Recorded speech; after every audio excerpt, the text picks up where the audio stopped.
오늘 우리들에게 주신 하나님의 말씀은 디모데전서 2장 8절부터 15절까지 말씀입니다.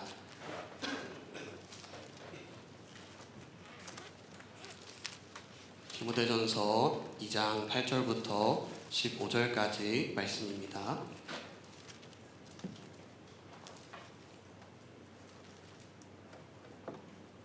디모데전서 2장 8절부터 15절 말씀을 한 목소리로 함께 읽도록 하겠습니다.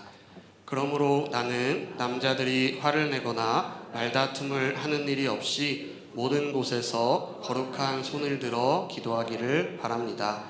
이와 같이 여자들도 소박하고 정숙하게 단정한 옷차림으로 몸을 꾸미기 바랍니다. 머리를 어지럽게 꾸미거나 금붙이나 진주나 값비싼 옷으로 치장하지 말고 하나님을 공경하는 여자에게 어울리게 착한 행실로 치장하기를 바랍니다. 여자는 조용히 언제나 순종하는 가운데 배워야 합니다. 여자가 가르치거나 남자를 지배하는 것을 나는 허락하지 않습니다. 여자는 조용해야 합니다. 사실 아담이 먼저 지으심을 받고 그 다음에 하와가 지으심을 받았습니다. 아담이 속임을 당한 것이 아니라 여자가 속임을 당하고 죄에 빠진 것입니다. 그러나 여자가 믿음과 사랑과 거룩함을 지니고 정숙하게 살면 아이를 낳는 일로 구원을 얻을 것입니다. 아멘. 오늘 함께 읽은 본문은 이제 바울이 디모데에게 공적인 예배 시간에 어떻게 해야 하는지, 또 예배를 위해서 모일 때 어떤 태도를 취하고 어떤 행동을 하는 것이 바람직한지에 대해서 가르치는 그런 내용을 담은 본문입니다. 이 디모데전서는 사도 바울이 에베소 교회의 사역자로 세워진 디모데에게 위로와 격려 그리고 가르침을 주기 위해서 쓴 편지이지만, 이 편지 속에 담겨있는 내용은 그저 디모데라는 한 사람에게 가르침을 주기 위한 것이 아니라 에베소 교회의 성도들을 위한 내용의 그런 가르침들도 담겨 있습니다. 바울은 당시 에베소 교회의 성도들에게 예배 시간에 어떤 행동을 하는 것이 바람직하고 또 예배를 위해서 모일 때는 어떤 태도를 취하는 것이 옳은지 가르치고자 했던 것이죠. 먼저 이 예배라는 것을 우리가 어떤 말로 정의를 내릴 수 있을까요? 제가 신학대학원에서 수업을 들을 때에 예배에 관한 수업을 들었던 적이 있습니다. 이 수업 시간에 이제 여러 학자들이 예배에 대해서 정의를 내린 것에 대해서 배운 적이 있었는데요.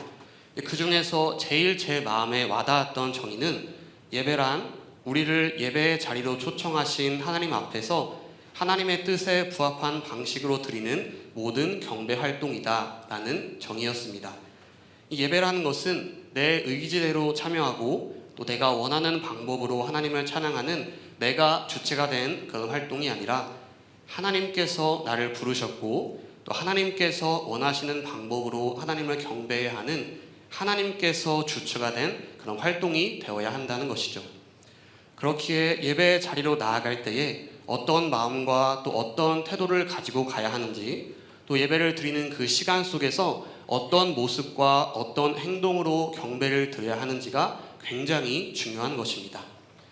이 바울이 디모데와 에베소 교회 성도들에게 편지를 통해서 예배를 드리는 태도나 마음가짐에 대해서 가르침을 주고 있는데요. 조금 특별한 점이 있습니다. 그것은 남자가 취해야 할 태도와 또 여자가 취해야 할 태도를 나누어서 설명을 하고 있다는 것입니다. 바울이 편지에 기록한 순서대로 한번 살펴보려고 하는데요. 먼저 남자가 취해야 하는 태도에 대해서 살펴보도록 하겠습니다. 함께 8절 말씀을 읽어보도록 하겠습니다. 그러므로 나는 남자들이 화를 내거나 말다툼을 하는 일이 없이 모든 곳에서 거룩한 손을 들어 기도하기를 바랍니다. 바울은 먼저 남자들에게 화를 내거나 말다툼을 하는 일이 없게 해야 한다고 말합니다. 왜 바울은 특별히 남자들에게 화를 내지 말고 말다툼을 하지 말라고 가르침을 주고 있는 것일까요? 여자들도 화를 낼 수 있고 말다툼을 할 수 있습니다. 그리고 당연히 여자들도 화를 내거나 말다툼을 해서는 안 되는 일이겠죠. 그럼에도 바울이 특별히 남자들에게 이렇게 말하고 있는 이유는 남자들이 더 쉽게 화를 내고 말다툼을 할 수 있는 그런 경향이 있기 때문입니다. 남자들이 가지고 있는 이 자존심이나 남자들의 혈기는 정말 어마어마합니다. 물론 여자분들 중에서도 또 자존심이 세신 분들도 계시고 또 에너지가 넘치시는 분들도 계시겠지만 보편적으로 이것은 남자들의 특징입니다. 저도 남자이기 때문에 굉장히 잘 알고 있습니다. 하지만 단순히 화를 내는 행위 자체를 나쁜 것이라고 말할 수는 없을 것 같습니다. 세상에서 가장 온유하신 분인 예수님께서도 화를 내신 적이 있습니다. 함께 마태복음 21장 12절 말씀을 읽어보도록 하겠습니다. 예수께서 성전에 들어가셔서 성전 뜰에서 팔고 사고 하는 사람들을 다 내쫓으시고 돈을 바꾸어 주는 사람들의 상과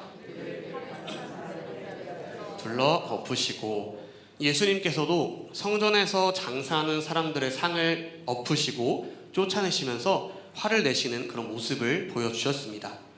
우리가 복음을 지키기 위한 상황이라면 때때로 화를 내고 맞서 싸울 필요가 있기도 하겠죠. 하지만 그럼에도 화를 내지 않아야 하는 이유는 그것이 죄로 이어질 수 있기 때문입니다. 함께 에베소서 4장 26절과 27절 말씀을 읽어보도록 하겠습니다. 화를 내더라도 죄를 짓는 데까지 이르지 않도록 하십시오. 노여움을 품고 있지 마십시오. 악마에게 틈을 주지 마십시오. 이 바울 역시 화를 내는 것 자체를 금지시키지는 않습니다. 다만 화를 내는 것이 사탄에게 틈을 주어서 죄로 이어질 수 있기 때문에 정말 내가 복음을 지키기 위한 상황이거나 정말 나의 거룩을 위한 상황이 아니라면 굳이 내가 사탄에게 틈을 줄 필요는 없겠죠.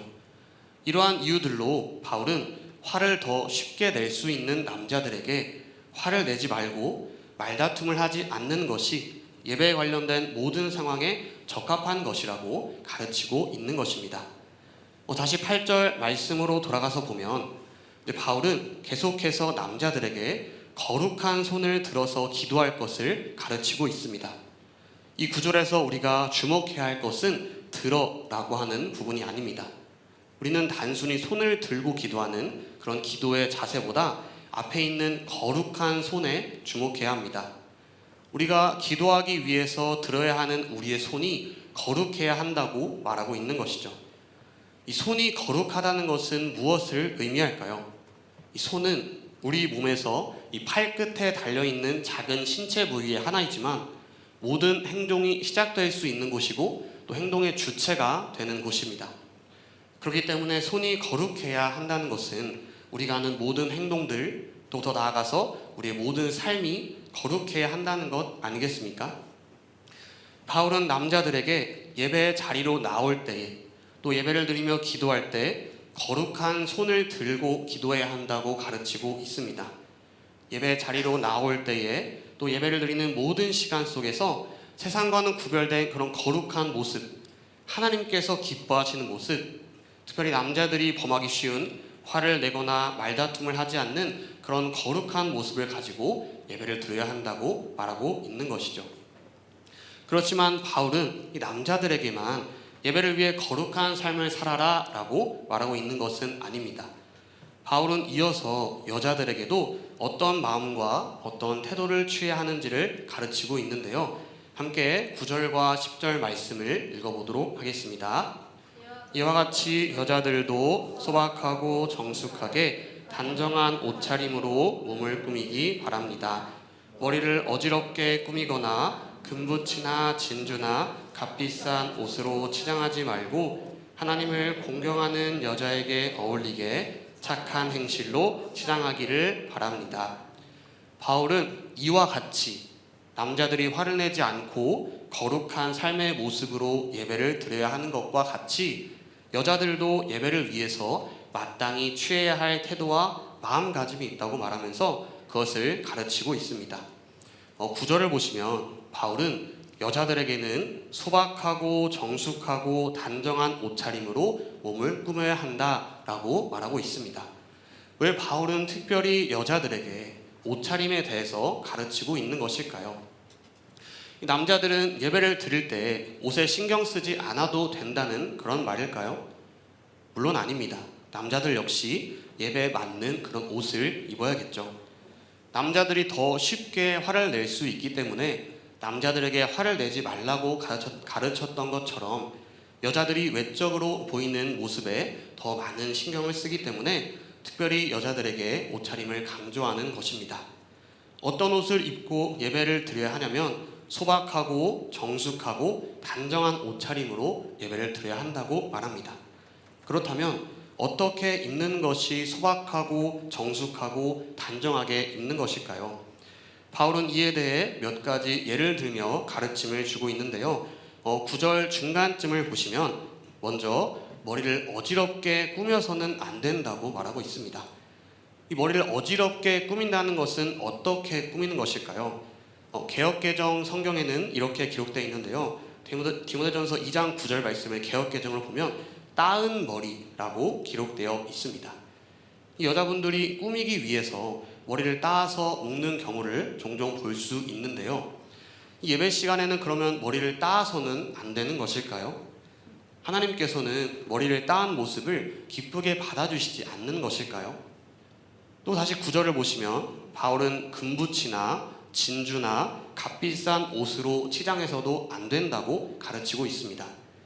이 여자분들이 꾸미기 위해서 귀걸이, 반지, 목걸이 같은 것들을 많이 하시는데요. 이때 금이나 진주로 만들어진 것들은 예배 시간에 착용해서는 안 되는 것일까요? 그렇다면 그것이 아닌 은으로 만든 것은 괜찮은 것일까요?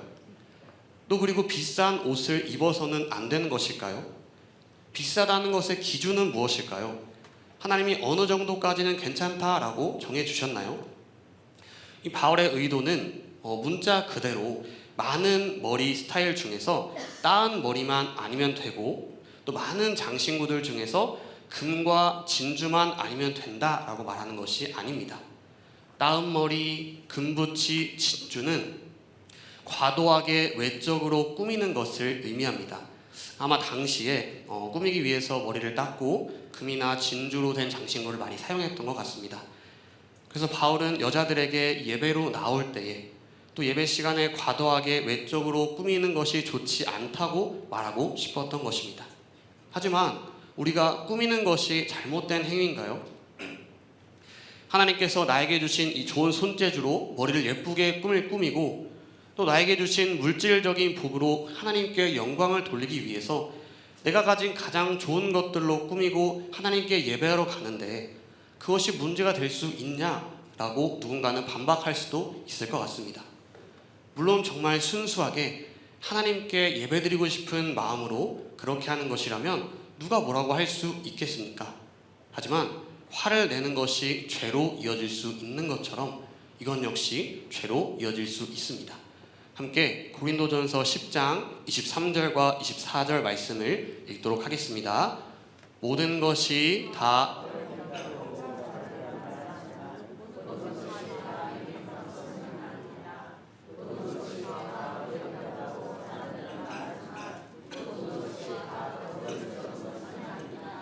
아무도 자기의 유익을 추구하지 말고 남의 유익을 우리는 하나님 안에서 주어진 모든 것들을 누리고 자유롭게 하면서 살아갈 수 있습니다. 하지만 우리의 행동이 덕이 되지 못하고 다른 사람들에게 유익이 되지 못하다면 그것을 포기할 수도 있어야겠죠. 내가 할 수 있는 모든 것으로 꾸미고 예배에 나왔는데 그 모습이 다른 사람들에게 덕이 되어지지 못한다면, 예를 들어서 물질적인 어려움이 있는 분들 앞에서 그렇게 화려하게 꾸미고 나온 모습으로 예배를 드린다면, 그래서 덕이 되지 못한다면 그것은 하나님께서 기뻐하시는 모습이 아닐 것입니다. 또 이것은 이런 문제로 이어질 수도 있습니다. 함께 마태복음 6장 24절 말씀을 읽어보도록 하겠습니다. 아무도 두 주인을 섬기지 못한다. 한쪽을 미워하고 다른 쪽을 사랑하거나 한쪽을 중히 여기고 다른 쪽을 업신 여길 것이다. 너희는 하나님과 재물을 아울러 섬길 수 없다. 처음 꾸미는 의도는 정말 하나님께 감사하는 마음으로, 하나님께 영광 돌리고자 하는 마음으로 꾸몄을지도 모릅니다. 하지만 끝까지 순수한 그 마음이 이어질 수 있을까요? 정말 단 한순간이라도 하나님보다 나의 모습, 내가 가진 물질에 마음이 쏠리는 일이 없을까요? 그래서 바울은 10절 말씀을 보시면 여자들이 외적으로 과도하게 꾸미기보다는 착한 행실로 내적인 것에 더 집중할 것을 권하고 있습니다. 이렇게 바울은 예배에 있어서 남자와 여자가 취해야 할 태도를 가르치고 있습니다. 근데 이어서 11절 이하를 보시면 바울은 계속해서 예배에 대한 태도를 가르치고 있는데요. 특이하게도 여자가 취해야 하는 태도에 집중하고 있습니다. 11절과 12절을 함께 읽어보도록 하겠습니다. 여자는 조용히 언제나 순종하는 가운데 배워야 합니다. 여자가 가르치거나 남자를 지배하는 것을 나는 허락하지 않습니다. 여자는 조용해야 합니다. 만약 바울이 지금 우리와 함께 이 시대에 살고 있는 사람이었다면 어쩌면 사회적으로 정말 매장되었을지도 모르겠습니다. 이 바울의 이 발언은 여자를 굉장히 무시하는 것처럼 보입니다. 여기 계신 여자 성도님들 중에서도 듣기 좋지 않으신 분들도 계셨을지도 모릅니다. 여자는 그냥 조용히 배우기나 해라? 어디 여자가 가르치려 드냐? 어디 여자가 감히 남자를 지배하려 하느냐? 지금 남녀 평등을 강조하는 이 시대에 바울은 살아남지 못했을 수도 있습니다. 그런데 정말로 바울이 여자들을 무시하고 남자들보다 못한 존재로 여겼던 것일까요? 놀랍게도 바울의 가르침이 의미하는 것은 정반대의 의미를 가지고 있습니다. 오히려 바울은 이 여자들을 굉장히 높여주고 있는 것입니다. 이 디모데전서는 지금으로부터 약 2000년 전에 쓰여진 그러한 편지인데요. 당시의 여성들의 지위는 굉장히 낮았습니다. 제가 이 당시의 여성들의 지위가 낮다고 말하긴 했지만 사실 여성의 지위가 지금처럼 높아진 것은 얼마 되지 않은 것 같습니다. 우리나라만 보더라도 그렇게 멀지 않은 과거까지만 해도 여성의 지위가 높지 않았고 여자를 대하는 태도가 그렇게 존중적이진 않았던 것 같습니다. 하지만 바울은 약 2000년 전인 당시의 상황 가운데서도 여자를 엄청나게 존중해주고 있습니다. 이 먼저 11절에서 우리가 충분히 오해할 만한 조용히 순종하는 가운데 라는 말은 어떤 태도를 취해야 하는지를 가르치고 있는 것인데요. 무엇에 대한 태도인가 하면 예배 시간에 말씀을 배울 때의 태도입니다. 또 바울은 여자들에게 배우라 라고 말하고 있는데 이는 당시의 상황을 고려했을 때 굉장히 파격적인 발언입니다. 그 누구도 여자가 배워야 한다는 것에 긍정적인 의견을 가지고 있지 않을 때에 바울은 여자 역시 배워야 한다라고 말하고 있는 것이죠. 바울은 여자들에게 말씀 앞에서 잠잠하고 순종적인 태도로 나아가서 성경적인 교육을 받고 또 훈련을 하라고 가르치고 있는 것입니다. 또 이어서 12절에서는 여자가 가르치거나 남자를 지배해서는 안 된다고 말하고 있습니다. 그런데 바로 전 11절 말씀에서는 여자들에게 배우라고 말했으면서 가르치지 말라고 하다니 우리가 어느 장단에 맞춰야 할까요?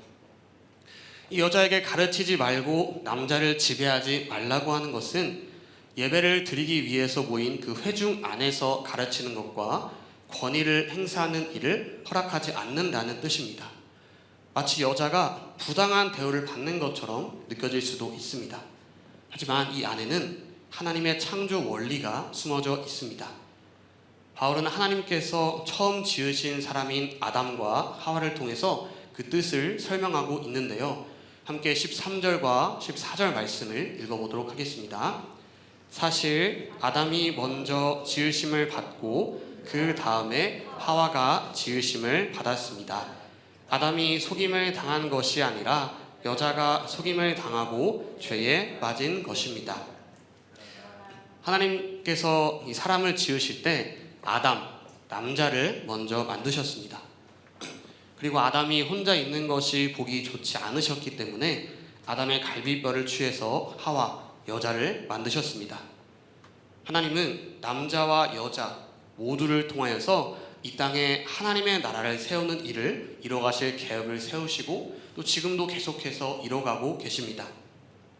그런데 하나님은 특별히 남자에게 가르치고 권위를 행사하도록 하셨습니다. 이것은 절대로 남자가 여자보다 더 우월하다던가 하나님께 더 사랑받기 때문에 그런 것이 아니라 진리이신 하나님께서 하나님의 뜻을 이뤄가기 위해서 정하신 규칙, 부여된 역할 같은 것입니다. 또 그리고 14절을 보시면 아담이 속임을 당한 것이 아니라 여자가 속임을 당하고 죄에 빠진 것이라고 말하고 있는데요. 이것이 사실이긴 합니다. 이 뱀의 모습으로 나타난 사탄이 하와에게 접근해서 선과 악을 알게 하는 그 나무의 열매를 먹도록 유혹을 했고, 하와가 결국 그 유혹에 넘어가서 먼저 선악과를 먹게 되었고, 그 후에 아담도 그 열매를 먹게 되면서 세상에 죄가 들어오게 되었다는 것을 우리는 모두 알고 있습니다. 바울은 세상이 타락하게 된 것이 여자 때문이다 라고 말하고 있는 것이 아닙니다. 여자가 먼저 사탄에게 속임을 당하게 되었을 뿐이지 남자 역시 어떠한 책임도 없는 것은 아닙니다. 남자 역시 유혹에 넘어가서 선악과를 먹는 죄를 범했으니까요. 이 바울이 말하고 싶은 것은 사탄이 여자를 통해서 남자의 권위를 무너뜨리려고 한다는 것입니다. 하나님은 남자와 여자를 지으시고 남자에게 가르치고 권위를 행사하도록 하셨습니다. 사탄은 그런 권위를 가진 남자를 무너뜨리기 위해서 여자에게 먼저 접근을 하였고 여자를 통해서 남자를 무너뜨리려고 했습니다. 사탄은 하나님의 창조 원리에 반대 방향으로 접근해서 공격한 것이죠. 우리 일상으로 예를 들어서 좀 보자면 결혼하신 남편분들은 아내분들의 말에 쉽게 흔들린다는 것에 공감하실 수 있을 것 같습니다. 저도 결혼을 하고 아내가 있다 보니 공감이 되는데요. 성도님들께서 저를 어떻게 보실지 모르겠지만 저는 사실 굉장히 예민하고 고집도 굉장히 센 편입니다. 그런데 제 아내인 혜린 사모가 하는 말에 영향을 굉장히 많이 받습니다. 처음에는 어떤 제 의견, 제 생각을 계속해서 고집하며 나가다가도 몇 번 이야기를 듣게 되면 마음이 흔들리게 됩니다. 그래서 어느 순간 정신을 차려보면 제가 따라가고 있을 때가 있습니다. 물론 좋은 방향으로 제가 따라갑니다. 이처럼 바울은 하나님의 창조 원리를 깨뜨리고 또 남자의 권위를 무너뜨리고 교회 공동체마저 무너뜨리려는 이 사탄의 공격을 이겨내기 위해서 하나님의 창조 원리에 맞게 예배 시간에 여자들이 남자들보다 권위를 행사하는 일을 허락하지 않는다고 말한 것입니다. 또 여자에게 주는 가르침을 마무리하면서 바울은 이렇게 말하고 있는데요. 함께 15절 말씀을 읽어보도록 하겠습니다. 그러나 여자가 믿음과 사랑과 거룩함을 지니고 정숙하게 살면 아이를 낳는 일로 구원을 얻을 것이다. 이 말투가 마치 여자는 그냥 아이나 낳고 기르는 일이나 하여라 라고 말하고 있는 것처럼 보일 수도 있을 것 같습니다. 바울이 정말 그런 뜻으로 말하고 있는 것일까요? 이제 우리 모두는 바울이 여자를 무시하고 있지 않다는 것을 알 것입니다. 사람에게는 두 가지의 성별이 있습니다. 남자와 여자. 그 중에서 아이는 누가 낳을 수 있습니까? 아이는 여자만 낳을 수 있습니다. 남자는 아이를 낳을 수 없습니다. 왜냐하면 하나님께서 그렇게 창조하셨기 때문입니다.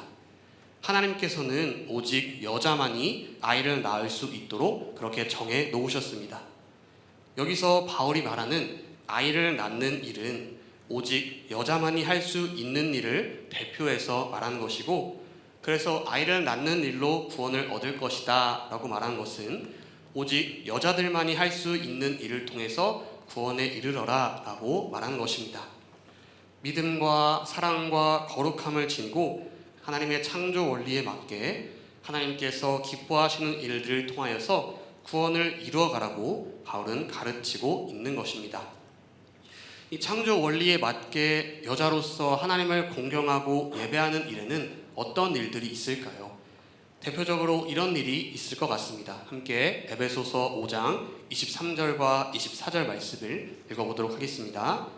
그리스도께서 교회의 머리가 되심같이 남편은 아내의 머리가 됩니다. 바로 그리스도께서는 몸의 구주이십니다. 교회가 그리스도께 순종하듯이 아내도 모든 일에 남편에게 순종해야 합니다. 하나님의 창조 원리에 맞게 여자로서 하나님을 공경하는 일 중에서 대표적인 것은 남편에게 순종하는 일이 있습니다.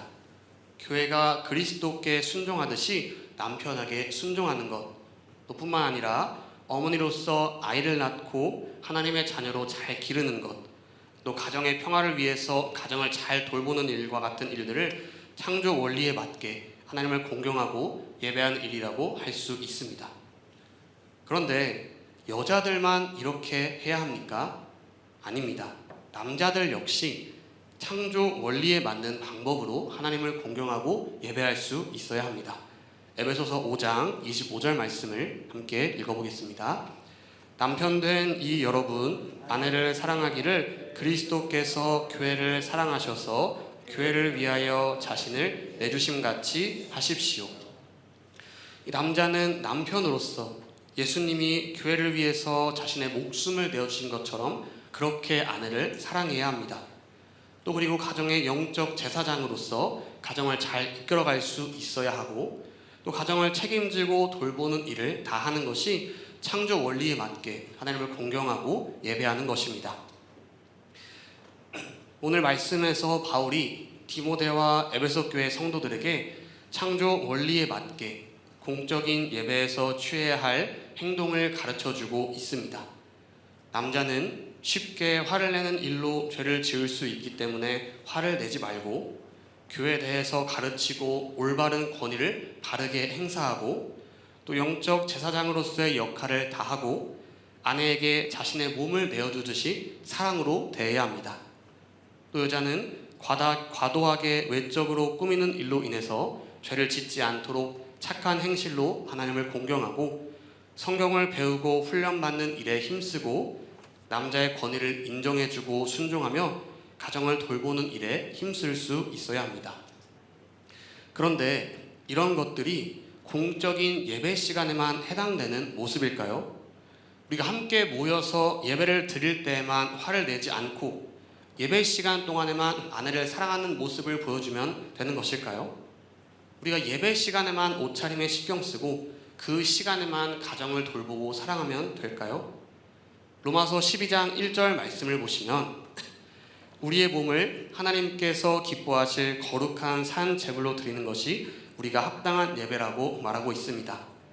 우리가 드려야 할 합당한 예배는 물론 예배 시간에 우리가 모두가 함께 모여서 하나님께서 원하시는 뜻을 따라서 합당한 경배를 드리는 것이 맞지만 단순히 거기서 끝나는 것이 아니라 우리의 삶으로 이어져 나가야 합니다.